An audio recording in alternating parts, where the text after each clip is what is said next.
Hello student, welcome to my channel. আমার চ্যানেলে সবাইকে স্বাগত।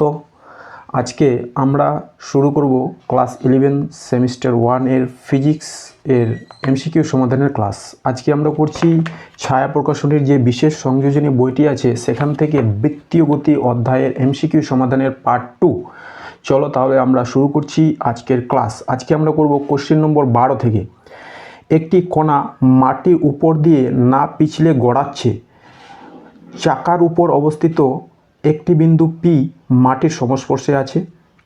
চাকাটির অর্ধেক আবর্তন হলে পি এর সরণ কত হবে?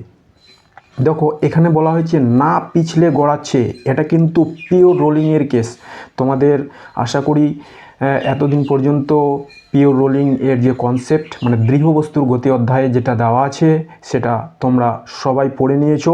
তবু আমি হালকা করে বলে দিচ্ছি কখন পিওর রোলিং হয়, সেই ক্ষেত্রে কি হয়। আমরা যদি দেখি যে আমরা করব কোশ্চেন নম্বর 12। যখন একটা বস্তু রৈখিক গতি এবং বৃত্তীয় গতি দুটোতেই চলতে থাকে, চাকা ঘুরতে ঘুরতে যখন সামনের দিকে অগ্রসর হয়, তার যে মোশন সেটা খুবই কমপ্লেক্স। বস্তুটার বৃত্তীয় গতি ওমেগা, রৈখিক গতি বস্তুটা আবর্তনও হচ্ছে আবার সামনের দিকেও যাচ্ছে। এই সামনের দিকে যাওয়ার বেগটাকে ধরলাম ভি, আর আবর্তন হওয়ার বেগটাকে ধরলাম ওমেগা। তাহলে এর প্রত্যেকটা কণার যে গতি সেটা কিন্তু খুব খুব কমপ্লেক্স। দেখো, এই কণাটা কি হচ্ছে, এইরকম করে যাচ্ছে, ঘুরবে আবার সামনের দিকে যাবে, ঘুরবে আবার সামনের দিকে যাবে, এই রকম। তাহলে প্রত্যেকটা কণার গতিটাই এখানে খুব কমপ্লেক্স। শুধুমাত্র সেন্টার অফ মাস এর যে গতি সেটা কিন্তু সোজা সামনের দিকে। এটাকে যদি আমরা এরকমভাবে কল্পনা করি, দেখো যে বস্তুটা এইভাবে ঘুরছে, এটা হলো সেন্টার অফ মাস। বস্তুটা এভাবে ঘুরছে, সামনের দিকে যাচ্ছে। সেন্টার অফ মাস কিন্তু সোজা যাবে, বস্তুটা এইভাবে ঘুরছে, সেন্টার অফ মাস সোজা সামনের দিকে যাচ্ছে, তাই না? তাহলে আমরা এই ধরনের গতিগুলোকে কিভাবে ডিল করতে পারি? খুবই সহজ। আমরা কি করি, এটাকে দুই ভাগে ভাগ করে নিই। যেটা রৈখিক গতি সেটা চলবে রৈখিকের মতো, রৈখিক গতি যেটা সেটা চলবে রৈখিকের মতো। যেটা বৃত্তীয় গতি বা ঘূর্ণন গতি সেটা চলবে ঘূর্ণনের মতো। তাহলে কোনো একটা পার্টিকুলার মুহূর্তে এই যে কণাটা মাটিকে স্পর্শ করে আছে, সেই কণার বা অন্য কোনো কণার ক্ষেত্রেও, এই কণার ক্ষেত্রে যদি আমরা বিবেচনা করি, কারণ এই কণা দিয়েই আমরা পিওর রোলিংয়ের কনসেপ্টটা বুঝে থাকি, তো এই পি বিন্দু, এটাকে যদি আমি পি বিন্দু ধরি, এই কণার কোনো এক মুহূর্তে রৈখিক গতি হলো ভি। প্রত্যেকটা কণারই কিন্তু রৈখিক গতিটা ভি। যদি শুধু আমরা এই বৃত্তীয় ও আবর্তন গতিকে দুই ভাগে ভাগ করে নিই, প্রত্যেকটা কণারই রৈখিক গতিটাকে ধরব ভি। আর ওমেগা আবর্তন গতির জন্য যে পার্টিকুলার মুহূর্তে এই ওমেগা এর জন্য এই পয়েন্টে রৈখিক গতির মান হয়ে যাবে, ওমেগা আবর্তন গতির জন্য এখানে একটা টেনজেন্সিয়াল ভেলোসিটি সৃষ্টি হবে। তার মান যখন হয়ে যাবে ওমেগা আর এর সমান, সেই মুহূর্তে এই পয়েন্টের গতিবেগ হয়ে যাবে শূন্য। এটাই হচ্ছে ভি যখন ওমেগা আর এর সমান হবে। ওমেগা আর এর সমান হবে, এই মুহূর্তে এই পার্টিকুলার পয়েন্টের বেগ হয়ে যাবে শূন্য। কারণ এই ভি মানেও আবার ওমেগা আর সমান সমান হয়ে যাবে, বা এই ওমেগা আর সমান সমান কি ভি, যেটা ওমেগা এর জন্য এই টেনজেন্সিয়াল গতিবেগ ভি, আর এইদিকে ভি, এই ভি মিলে এর গতিবেগ হয়ে যায় শূন্য। বোঝা গেছে? তাহলে এটাই হচ্ছে পিওর রোলিংয়ের কন্ডিশন। পিওর রোলিংয়ের জন্য দেখা গেছে যে স্পর্শ বিন্দুতে রৈখিক গতিবেগ এবং ঘূর্ণন গতির জন্য টেনজেন্সিয়াল গতিবেগ হয়ে যায় সমান। ফলে এই পয়েন্টের ইনস্ট্যান্টেনিয়াস কোনো গতিবেগ থাকে না। এটা হচ্ছে পিওর রোলিংয়ের কন্ডিশন। কিন্তু অন্য পয়েন্টের কথা যদি বিবেচনা করি, এই পয়েন্টের কথা যদি বিবেচনা করি, এই ক্ষেত্রে রৈখিক গতিবেগ এদিকে, তাই না? এই ক্ষেত্রে রৈখিক গতিবেগ এদিকে, আবার ওমেগা এর জন্য টেনজেন্সিয়াল গতিবেগ এদিকে। তাহলে এর যে লব্ধি বেগ সেটা পাবো এইদিকে। এই পয়েন্টের কথা যদি বিবেচনা করি তাহলে এর রৈখিক গতিবেগ এদিকে, আবার ওমেগা এর জন্য টেনজেন্সিয়াল গতিবেগও এদিকে, তাহলে এর গতিবেগ হয়ে যাবে ভি প্লাস ভি। এই পয়েন্টের কথা বিবেচনা করলে রৈখিক গতিবেগ এদিকে, টেনজেন্সিয়াল গতিবেগ এদিকে, তাহলে এই দিকে পাবো আমরা ভি। এদিকে ভি আর এদিকে ওমেগা আর, এদিকে ভি এদিকে ওমেগা আর। তাহলে প্রত্যেকটা এই পয়েন্টের গতিবেগ ভি, এই পয়েন্টের গতিবেগ 2v, দুটো গতির সংমিশ্রণের ফলে। ওকে, তাহলে এইটা হচ্ছে আমাদের পিওর রোলিংয়ের কন্ডিশন। এবার আমাদের কোশ্চেনে যেটা জিজ্ঞাসা করছে, আমাদের জিজ্ঞাসা করছে কিন্তু গতিবেগ দিয়ে নেই, আমাদের জিজ্ঞাসা করেছে সরণ দিয়ে। তাহলে দেখো এখানেও আমরা ওইভাবেই কোশ্চেনটাকে ডিল করব যে কণাটা পি বিন্দু, অর্থাৎ এই যে পি বিন্দুটা সেটা বলেছে অর্ধেক আবর্তন করেছে। তাহলে অর্ধেক আবর্তন করলে রৈখিক গতির জন্য সরণ কত হবে সেটা আগে বের করব। তাহলে লিখব যে চাকার পি বিন্দু, হ্যাঁ এই বিন্দুটাকে ধরলাম পি বিন্দু, চাকার পি বিন্দু যদি অর্ধেক আবর্তন করে তবে সরণ কত হবে। দেখো পূর্ণ আবর্তনে আমরা রৈখিক গতির ক্ষেত্রে জানি যদি পূর্ণ আবর্তন হয় তাহলে সরণ সমান হতো কত, 2πr। পূর্ণ আবর্তনে হতো 2πr, বৃত্তের পরিধির সমান। তাহলে অর্ধেক আবর্তনে কত হবে, 2πr/2 সমান πr। অর্ধেক আবর্তনে রৈখিক সরণ হয়ে গেল কত, 2πr/2 = πr। এবার যদি বৃত্তীয় গতির কথা ভাবি, বৃত্তীয় গতির ফলে অর্ধেক আবর্তন, অর্থাৎ এই কোণাটা কোথায় চলে আসছে, এইখানে, এই কোণাটা চলে গেছে এখানে, এটাই তো হচ্ছে তার অর্ধেক আবর্তন। পূর্ণ আবর্তন হলে এখানে আবার ফিরে আসতো। তাহলে অর্ধেক আবর্তনে এই পথটা কত, এই পথটা হচ্ছে 2r, ব্যাসার্ধের দ্বিগুণ, ব্যাস সমান ব্যাস, তাই তো। তাহলে আমরা লিখব এবার আবর্তন গতির জন্য সরণ, চাকার আবর্তন গতির জন্য সরণ হচ্ছে 2r। তো আমরা কি পাচ্ছি, এই পার্টিকুলার পয়েন্টে এটা মুছে দিলাম 90 ডিগ্রি, তাহলে লব্ধি সরণ √, এটা 2r² প্লাস πr²। 90 ডিগ্রির জন্য cos থিটাটা হয়ে যাবে 0, তাহলে এই পার্টটা হয়ে যাবে 0। তো আমরা পাচ্ছি √4r² প্লাস π²r²। তাহলে এটা অ্যান্সারে কত আসছে, 4r², এখানে ব্যাসার্ধ সমান 1, হ্যাঁ আরটা আবার দেওয়া আছে 1, তাহলে এখানে মানটা বসিয়ে দিই। আর এটা হয়ে গেল 1 আর এটা হয়ে গেল 1 এর স্কোয়ার, তাহলে এগুলো হয়ে যাবে 4 + π²। আচ্ছা 4 + π², এটাই হলো উত্তর। তাহলে উত্তর হলো অপশান ডি। আমরা করছি কোশ্চেন নম্বর 13। একটি চাকা স্থির অবস্থা থেকে সুষম ত্বরণে চলতে শুরু করলো এবং 15 বার আবর্তনের পর কৌণিক বেগ হলো 30 রেডিয়ান/সেকেন্ড। চাকার কৌণিক ত্বরণ রেডিয়ান/সেকেন্ডে কত হবে। তাহলে এটা মুছে দিলাম।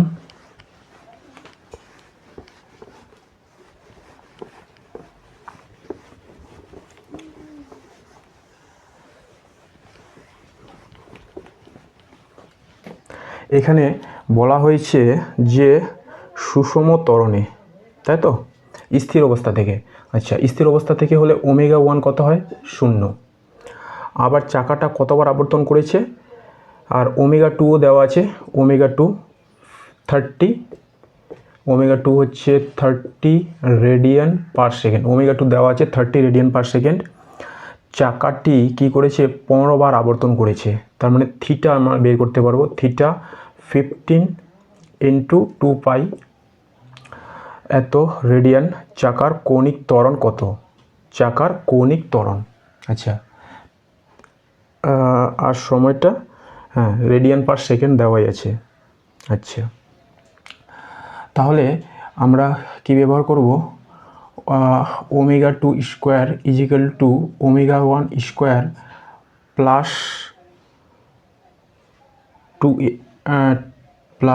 2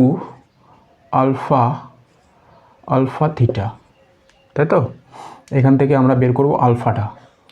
ওমেগা টু কত 30, এটা কত, আচ্ছা এটা ইজিক্যাল টু 0 2 আলফা থিটাটা হচ্ছে 15 ইন্টু 2 পাই, এটা শূন্যটা বাদ, তাহলে আলফা সমান সমান 30 ইন্টু 30 বাই এইগুলো দিয়ে ভাগ 15 ইন্টু 2 পাই। আচ্ছা তাহলে 15 দিয়ে এটাকে কেটে দেবো 2 দিয়ে এটাকে কেটে দিলাম, আর 2 দিয়ে এটাকে কেটে দেবো 15, তাহলে হচ্ছে 15 বাই পাই। উত্তরে কি আছে? হ্যাঁ 15 পাই। তাহলে এটা হচ্ছে অপশান এ আমাদের 12, এটা 13 নম্বর, 13 নম্বর হয়ে গেল অপশান এ। ওকে, এরপরে আমরা করছি কোশ্চেন নম্বর 14। পৃথিবীর আহ্নিক গতির ক্ষেত্রে কৌণিক বেগ ওমেগা 1 এবং ঘন্টার কাঁটার কৌণিক বেগ ওমেগা 2। আচ্ছা, সঠিক বিকল্পটি নির্বাচন করো। ওমেগা 2 বা ওমেগা 1 ওমেগা 2 এর সাপেক্ষে কত? প্রথমত দেওয়া আছে পৃথিবীর কৌণিক বেগ ওমেগা 1, তাহলে আমরা জানি কৌণিক বেগ ওমেগা সমান সমান কী হয়? থিটা বাই টি, তাই না? ওমেগা সমান সমান থিটা বাই টি। তাহলে পৃথিবী এক চক্কর মারে 24 ঘন্টায়, আর ঘড়ির ঘন্টার কাঁটার এক চক্কর মারে 12 ঘন্টায়। আর এক চক্কর অর্থাৎ থিটা সমান সমান হবে 2 পাই, আর পৃথিবীর জন্য হবে এটা 24 ঘন্টা। লিখে দিই, পৃথিবীর পর্যায়কাল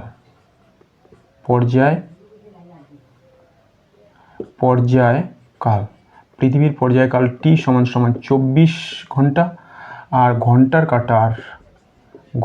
কাঁটার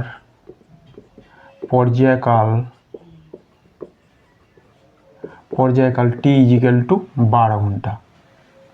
তাহলে ওমেগা 1 এটাকে ধরলাম পৃথিবীর জন্য হচ্ছে 2 পাই বাই 24, এবং ঘন্টার কাঁটা সেটা ধরলাম ওমেগা 2। সেকেন্ডে বলেছে ঘন্টার কাঁটা, সেটা হবে 2 পাই বাই 12। তাহলে এই একটা সংখ্যাকে যখন 12 দিয়ে ভাগ করব, একটা সংখ্যাকে যখন 24 দিয়ে ভাগ করব, তাহলে এর মান হবে ছোট।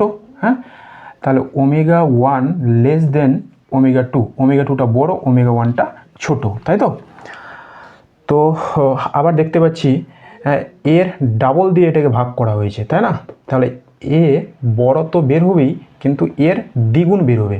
ওমেগা 2টা ওমেগা 1-এর দ্বিগুণ বের হবে, তাই না? এটা বড় হবে, কত বড় হবে? যেমন মনে করো 20কে আমি একবার এটা হচ্ছে 10 দিয়ে ভাগ করলাম, তাহলে বের হবে কত? 2। আর এই 20কেই এর অর্ধেক অর্থাৎ 5 দিয়ে ভাগ করলাম, তাহলে বের হবে 4। তাহলে রেজাল্টেন্টটা এটা এর দ্বিগুণ বের হচ্ছে, ওমেগা 2 এর দ্বিগুণ, অথবা ওমেগা 1 ওমেগা 2 এর হাফ। কোনটা দেওয়া আছে? ওমেগা 1 ওমেগা 2 এর হাফ। তাহলে আমরা বলতে পারি ওমেগা 1 ওমেগা 2 এর হাফ, ওমেগা 2 এর হাফ, ঠিক আছে?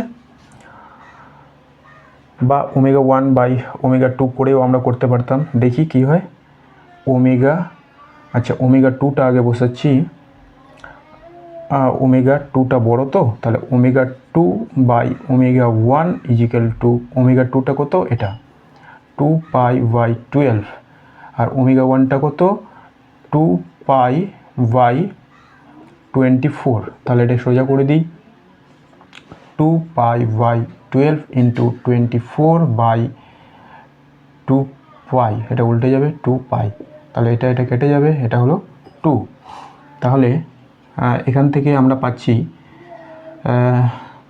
এখানেই করলাম যে ওমেগা 2, হ্যাঁ, আর এটা কোনাকুনি গুণ হবে, এটা উপরে আছে, এটা সমান সমান আমরা লিখতে পারি 2 বাই 1। তাহলে 2 ওমেগা 1 ইজিক্যাল টু ওমেগা 2, অতএব omega 1 is equal to omega 2 by 2। হ্যাঁ, একই উত্তর আসছে ω1 = ω2/2। আমরা এই কনসেপ্ট দিয়েও করতে পারতাম সরাসরি, অথবা এভাবেও করতে পারি। ওকে, তারপরে আমরা করছি কোশ্চেন নম্বর 15। একটি বস্তুকে একটি সুতো থেকে ঝুলিয়ে দিলে সুতোর টান। আচ্ছা, তাহলে এটা কত নম্বর অপশান? 14 হয়ে গেল আমাদের অপশান বি, 14 অপশান বি। এরপরে আমরা করছি কোশ্চেন নম্বর 15। একটি বস্তুকে একটি সুতো থেকে ঝুলিয়ে দিলে সুতোর টান হয় টি, কিন্তু সুতোর অপর প্রান্ত ধরে সুতো সহ বস্তুটিকে অনুভূমিক তলে জোরে ঘোরালে সুতোর টান হয় টি ড্যাশ। সঠিক বিকল্পটি নির্বাচন করো। এটা বলা হয়েছে সঠিক বিকল্পটি নির্বাচন করো। একটা সুতোকে প্রথমে ঝুলিয়ে দেওয়া হয়েছে, সুতোর টান তখন টি, আবার সুতোর অপর প্রান্ত ধরে অনুভূমিক তলে এইভাবে ঘোরানো হয়েছে। সঠিক বিকল্পটি নির্বাচন করো, তাই তো? তাহলে এই ক্ষেত্রে আমরা কি করতে পারি? এটা হয়ে গেল আমাদের কোশ্চেন নম্বর 15। প্রথমত এই হলো আমাদের বস্তুটা। এইবার প্রথম কন্ডিশনে এটা হলো সুতোর টান, আর এমজি কাজ করবে নিচের দিকে, এটা হলো এমজি। তাহলে প্রথম ক্ষেত্রে আমরা বলতে পারি ঝুলিয়ে দিলে সুতোর টান টি = হয় এমজি। এবার তারপরে কি করা হয়েছে, এই প্রান্তকে ধরে এই বস্তুটাকে এবার অনুভূমিকভাবে এইভাবে ঘোরানো হয়েছে। তাহলে সেকেন্ড কন্ডিশনে বস্তুটা চলে গেল এই কন্ডিশনে, তাই না? এইবার সুতোর টান হচ্ছে ধরলাম টি ড্যাশ, এমজি কাজ করছে নিচের দিকে। এবার টানের এটা যদি থিটা হয় তাহলে এইটা হবে থিটা, বোঝা গেছে? এটা যদি থিটা হয় তাহলে এটা হবে থিটা। এদিক বরাবর হবে টি ড্যাশ কস থিটা, এদিক বরাবর হবে টি ড্যাশ, আচ্ছা একটু বড় করে লিখি, টি ড্যাশ সাইন থিটা। আর কি কাজ করবে? এদিক বরাবর কাজ করবে তোমার বৃত্তীয় গতির জন্য ওভি অপকেন্দ্র বল, m⍵²r। অপকেন্দ্র বল কাজ করবে বাইরের দিকে। আচ্ছা, m⍵²r অথবা mv²/r। অপকেন্দ্র বলের দুটাই রাশিমালা, m⍵²r বা mv²/r। ওকে, এটা থিটা ডিগ্রি অ্যাঙ্গেল, হ্যাঁ ধরে নিতে হবে, দেওয়া ছিল না। হ্যাঁ, এরপরে দেখো একটা কন্ডিশন আমরা করেছি টি = mg। তারপরে এই অবস্থায় যদি আমরা দেখি, হ্যাঁ এটা হচ্ছে mg, ঠিক করে বোঝা যাচ্ছে না, mg। এই অবস্থায় যদি দেখি তাহলে আমরা পাবো দ্বিতীয় ক্ষেত্রে, এটা হলো প্রথম ক্ষেত্রে টি = mg, আর দ্বিতীয় ক্ষেত্রে কি হচ্ছে টি ড্যাশ, আচ্ছা এটা t1 না, টি ড্যাশ cos θ = mg, টি ড্যাশ cos θ = mg, তাই না? অতএব টি ড্যাশ = mg/cos θ। আবার mg = টি cos θ। আমাদের তুলনা করতে হতো টি আর টি ড্যাশের মধ্যে কি পার্থক্য, তাই তো? তাহলে টি ড্যাশ বাই টি = 1/cos θ, তাই না? এই টিটাকে এখানে নিয়ে আসলাম। এবার দেখো টি ড্যাশ এর সমান হচ্ছে 1 আর টি এর সমান হচ্ছে cos θ, এবং আমরা জানি যেহেতু দড়িটা বৃত্তাকার পথে ঘুরবে, এই অ্যাঙ্গেলটা কিছু না কিছু থাকবে থিটা। তাহলে cos θ যখন 0 ডিগ্রি থেকে বেড়ে যায়, cos 0 ডিগ্রির মান হয় 1, থিটা এর মান বাড়লেই সেটা কি হয় <1। cos θ এর মান যত বেড়ে যাবে সেটা হবে <1। তার মানে এই মানটা টি ড্যাশ বাই টি 1/<1 হবে। তাহলে টি ড্যাশের মান 1, টি এর মান <1, এটাই পাচ্ছি। তাহলে বড়কে টি ড্যাশ টি থেকে বড়, অপশান সি, টি ড্যাশ টি থেকে বড়, অপশান সি, বোঝা গেছে? এরপরে আমরা করছি কোশ্চেন নম্বর 16। ভি সমদ্রুতিতে গতিশীল একটি বস্তুর গতির অভিমুখের সঙ্গে লম্ব বরাবর একটি বল ক্রিয়াশীল। বলটির মান ক্রমাগত বৃদ্ধি পেতে থাকলে বস্তুটির গতিপথের বক্রতা ব্যাসার্ধ। ভি সমদ্রুতিতে গতিশীল একটি বস্তুর অভিমুখের সঙ্গে লম্ব বরাবর একটি বল ক্রিয়াশীল। ভি সমদ্রুতিতে গতিশীল একটি বস্তুর, তাহলে বলটির মান বলেছে এটা হচ্ছে কোশ্চেন নম্বর 16।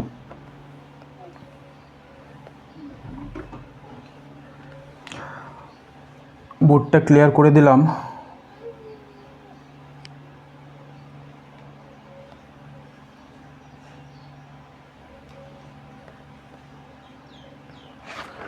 আচ্ছা, কোশ্চেন নম্বর 16, ঠিক আছে।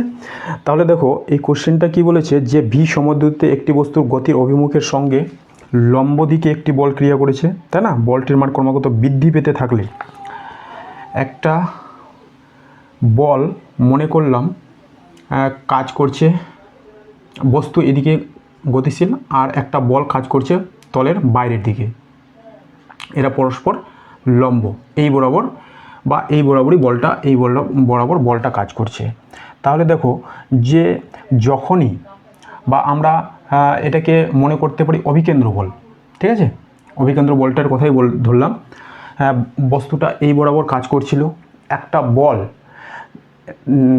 গতিবেগের সাপেক্ষে লম্ব দিকে যখন ক্রিয়াশীল হবে, তাহলে ওই বল দ্বারা কি কোনো কৃতকার্য হবে? কৃতকার্য হবে না। যেমন আমরা অভিকেন্দ্র বল দেখেছি, যে বৃত্তাকার পথে যখন বস্তুটা ঘুরছে, বেগ কাজ করছে এদিকে, অভিকেন্দ্র বল কাজ করছে এদিকে, যার মান mv²/r। ফলে অভিকেন্দ্র বল এর সঙ্গে এর অ্যাঙ্গেল থিটা, ফলে এটা কার্যহীন বল। কিন্তু এটা কার্যহীন বল হলেও এই বলটাই তো বস্তুটাকে বৃত্তপথে ঘোরাচ্ছে। ওকে, এই অভিকেন্দ্র বল যদি না থাকতো তাহলে কিন্তু বস্তুটা বৃত্তপথে ঘুরতে পারতো না। তাহলে অভিকেন্দ্র বলটা এখানে করছেটা কি? মানের কোনো পরিবর্তন ঘটাতে পারছে না, কিন্তু তার গতি পথের পরিবর্তন ঘটাচ্ছে। দেখো বস্তুটা যখন এই বরাবর যাওয়ার কথা ছিল, অভিকেন্দ্র বলের জন্য এইভাবে ঘুরে গেছে। অভিকেন্দ্র বল তাহলে কি করছে? অভিকেন্দ্র বল তার গতিপথের বক্রতা বাড়িয়ে দিচ্ছে, অর্থাৎ ব্যাসার্ধ কমিয়ে দিচ্ছে। এইখানে যদি এই বরাবর আমরা একটা বৃত্ত কল্পনা করি তাহলে অনেক বড় বৃত্ত হয়ে যাবে, কিন্তু যেই অভিকেন্দ্র বল অ্যাপ্লাইয়ের ফলে বস্তুটা ধীরে ধীরে ধীরে ধীরে এরকম বক্রপথে ঘুরছে, তার ব্যাসার্ধ কী হচ্ছে? কমে যাচ্ছে। বোঝা গেছে? তাহলে অভিকেন্দ্র বল বৃত্তীয় গতিতে বা লম্ব বরাবর যদি কাজ করে, সেটা লম্ব বরাবরই কাজ করে। অভিকেন্দ্র বল বা লম্ব বরাবর ক্রিয়াশীল কোনো বল বস্তুর গতি বেগের মানের কোনো পরিবর্তন ঘটাতে পারে না, গতি পথের পরিবর্তন ঘটাতে পারে। এক্ষেত্রে ব্যাসার্ধটা হ্রাস পাবে। তাহলে 16 নম্বর হয়ে গেল আমাদের অপশান বি, ব্যাসার্ধ হ্রাস পাবে। ওকে, তারপরে করব আমরা কোশ্চেন নম্বর 17। একটি পাথর একটি দড়ির এক প্রান্তে বেঁধে বৃত্তাকার পথে ঘোরানো হচ্ছে।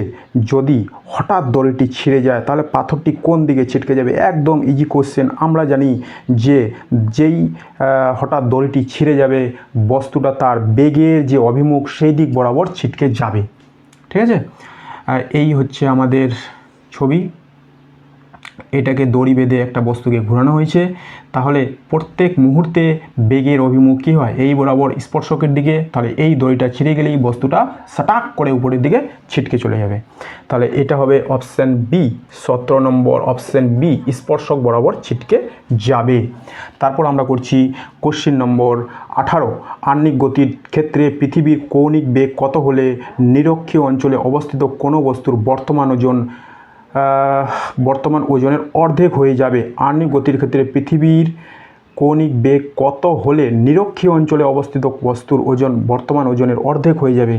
এই জিনিসটা কিন্তু আমাদের যে অভিকর্ষ অধ্যায় সেখান থেকে নেওয়া হয়েছে। সেটা দেখো কোশ্চেন নম্বর 18। যখন এটা যদি আমি পৃথিবী ধরি, তাহলে পৃথিবীর উপরে অবস্থিত প্রত্যেকটা কণা বৃত্তাকার পথে ঘুরছে, তাই না? এখানকার কোণা প্রত্যেকটা কোণা বৃত্তাকার পথে। এই আবর্তন গতির জন্য পৃথিবীর এই আবর্তন গতির জন্য বস্তুর যে ওজন সেটা কিন্তু কিছুটা হলেও কম হয়। এবার কতটা কম হবে সেটা নির্ভর করছে এই বৃত্তাকার পথের অবস্থানের উপরে। এটা হচ্ছে আমাদের অক্ষ। হ্যাঁ, এইখানে যে অ্যাঙ্গেল, এইখানে নিরক্ষীয় অঞ্চলে যে বস্তুটা থাকবে সেটা, আচ্ছা একটু উপরে করি, নিরক্ষীয় অঞ্চলে যে বস্তুটা থাকবে সেটা এই বরাবর বৃত্তাকার পথের ব্যাসার্ধ বরাবর কাজ করবে। এইখানে অপকেন্দ্র বল কোন দিকে? বাইরের দিকে, m(ω²r). আর ওজন কোন দিকে কাজ করে? mg এদিকে, অপকেন্দ্র বল এদিকে। এরা পরস্পরের সমান্তরাল, এদের মধ্যে কোনো রকমের থিটার ব্যাপার নেই। তাহলে আমরা বলতে পারি যে আপাত ওজন পৃথিবীর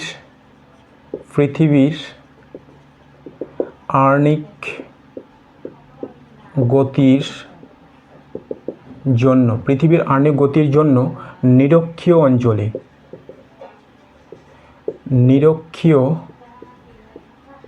অঞ্চলে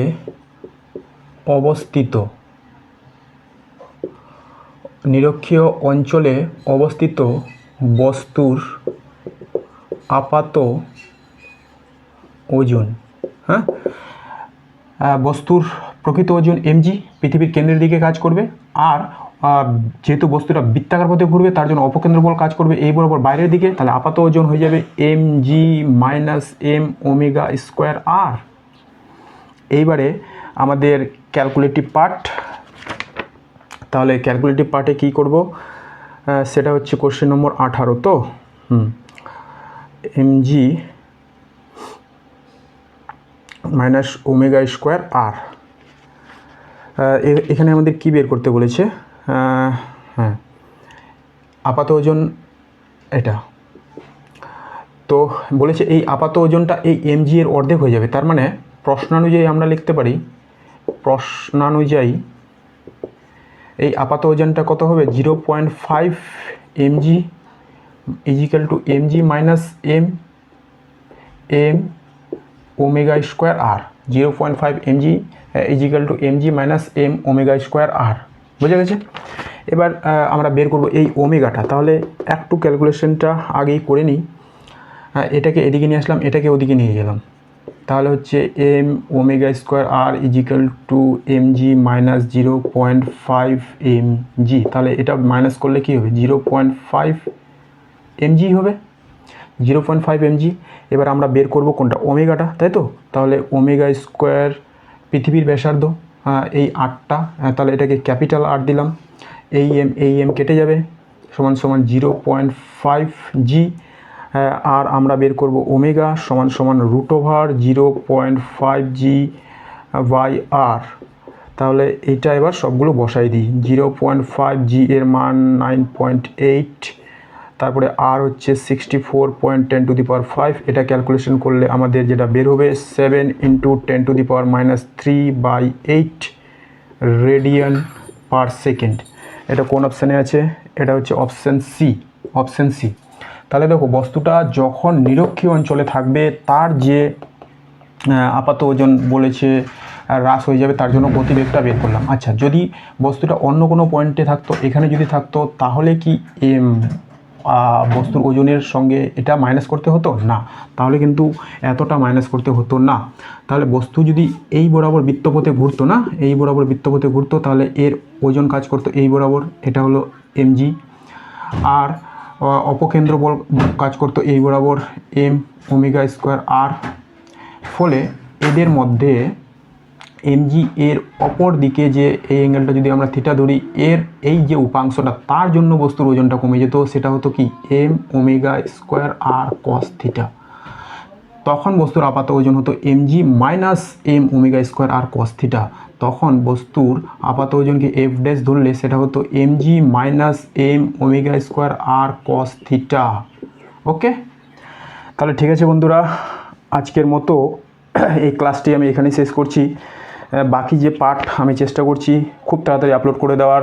যদি ক্লাস ভালো লাগে তাহলে চ্যানেলকে সাবস্ক্রাইব করো, বন্ধুদের কাছে শেয়ার করো। ধন্যবাদ।